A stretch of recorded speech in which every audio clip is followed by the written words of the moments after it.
Hello friends, हर हर महादेव। आप सभी का मेरे इस चैनल में स्वागत है। तो आज हम सब धनु संक्रांति के बारे में बात करेंगे।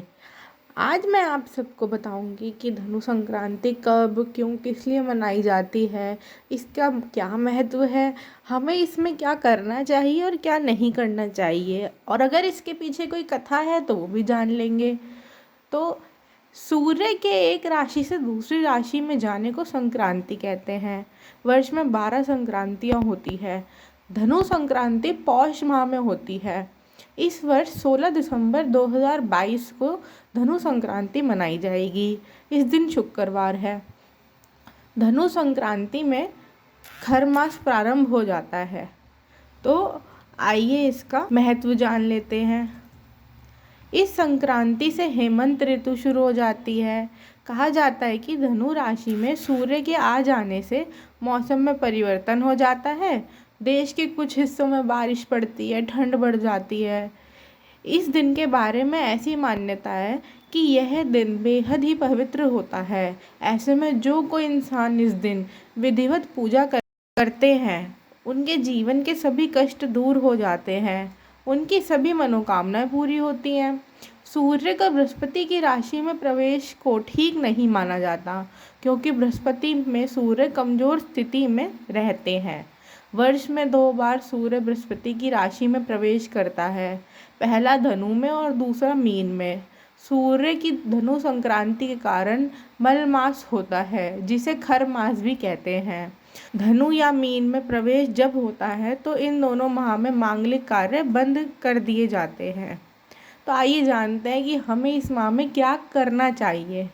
तो इस माह में हमें धर्म के प्रति समर्पण भाव से इष्ट की आराधना, वैष्णव तथा शिव मंदिरों में जाकर सत्संग व कीर्तन का लाभ लेना चाहिए। वस्त्र व भोजन तथा औषधि का दान करना श्रेष्ठ माना जाता है। क्या नहीं करना चाहिए इस माह में? इस दिन ज्योतिष के अनुसार जब भी सूर्यदेव गुरु की राशि धनु या मीन में विराजमान होते हैं तो उस समय को खर मास कहा जाता है। खर मास में किसी भी तरह का कोई मांगलिक कार्य जैसे विवाह, यज्ञोपवीत, गृह प्रवेश, मकान निर्माण, नया व्यापार या किसी भी तरह का कोई भी संस्कार नहीं किया जाता। उल्लेखनीय है कि खर का अर्थ होता है गधा, अर्थात सूर्य देव की इस समय गति धीमी हो जाती है। अब आइए हम जानते हैं कि धनु संक्रांति के दिन पूजा क्या करनी चाहिए, किस प्रकार से पूजा करनी चाहिए जिससे इसका उत्तम फल हमें प्राप्त हो। इस दिन भगवान सत्यनारायण की पूजा की जाती है। भगवान सत्यनारायण की षोडश पूजा करें। पूजन में शुद्धता व सात्विकता का विशेष महत्व है। इस दिन प्रातःकाल स्नान ध्यान से निवृत्त हो भगवान का स्मरण करते हुए, भक्त व्रत एवं उपवास का पालन करते हुए भगवान का भजन व पूजन करें। नित्य कर्म से निवृत्त होने के बाद अपने श्री हरि विष्णु की मूर्ति या चित्र को लाल या पीला कपड़ा बिछाकर लकड़ी के पाट पर रखें। मूर्ति को स्नान कराएं और यदि चित्र है तो उसे अच्छे से साफ करें। पूजन में देवताओं के सामने धूप दीप अवश्य जलाना चाहिए। देवताओं के लिए जलाए गए दीपक को स्वयं कभी नहीं बुझाना चाहिए। फिर देवताओं के मस्तक पर हल्दी, कुमकुम, चंदन और चावल लगाएं। फिर उन्हें हार और फूल चढ़ाएं।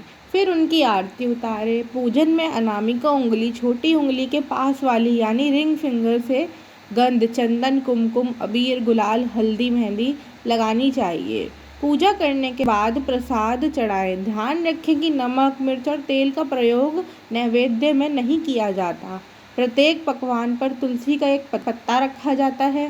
पूजा में उन्हें केले के पत्ते, फल, सुपारी, पंचामृत, तुलसी, मेवा इत्यादि भोग के तौर पर अर्पित किए जाते हैं। अंत में उनकी आरती करके भोग और चरणामृत का प्रसाद सभी में बांटें। पूजा के बाद सत्यनारायण की कथा के बाद माता लक्ष्मी, भगवान शिव और ब्रह्मा जी की आरती की जाती है। खर मास का मंत्र: भगवान विष्णु का स्मरण कर ओम नमो भगवते वासुदेवाय इस द्वादश मंत्र का जाप करें। खर मास की कथा जान लेते हैं। संस्कृत में गधे को खर कहा जाता है। पौराणिक ग्रंथों में वर्णित खर मास की कथा के अनुसार भगवान सूर्यदेव 7 घोड़ों के रथ पर सवार होकर लगातार ब्रह्मांड की परिक्रमा करते रहते हैं। उन्हें कहीं पर भी रुकने की इजाज़त नहीं है। मान्यता के अनुसार उनके रुकते ही जनजीवन भी ठहर जाएगा, लेकिन जो घोड़े उनके रथ में जुड़े होते हैं वे लगातार चलने और विश्राम ना मिलने के कारण भूख प्यास से बहुत थक जाते हैं। उनकी इस दयनीय दिशा को देखकर सूर्यदेव का मन भी द्रवित हो गया। वह उन्हें एक तालाब के किनारे ले गए, लेकिन उन्हें तभी यह ध्यान आया कि अगर रथ रुका तो अनर्थ हो जाएगा। लेकिन घोड़ों का सौभाग्य कहिए कि तालाब के किनारे 2 खर मौजूद थे। भगवान सूर्यदेव घोड़ों को पानी पीने और विश्राम लेने के लिए छोड़ देते हैं और खर अर्थात गधों को अपने रथ में जोड़ देते हैं। अब घोड़ा घोड़ा होता है और गधा गधा। रथ की गति धीमी हो जाती है, फिर भी जैसे तैसे 1 मास का चक्र पूरा होता है। तब तक घोड़ों को विश्राम भी मिल चुका होता है। इस तरह यह कर्म चलता रहता है और हर 100 वर्ष में 1 सौर खर मास कहलाता है। तो इसी प्रकार खर मास की कथा समाप्त हुई। अगर आप सभी को यह वीडियो पसंद आई है तो मेरे चैनल को सब्सक्राइब करें, इस वीडियो को लाइक करें और ज़्यादा से ज़्यादा लोगों तक शेयर करें।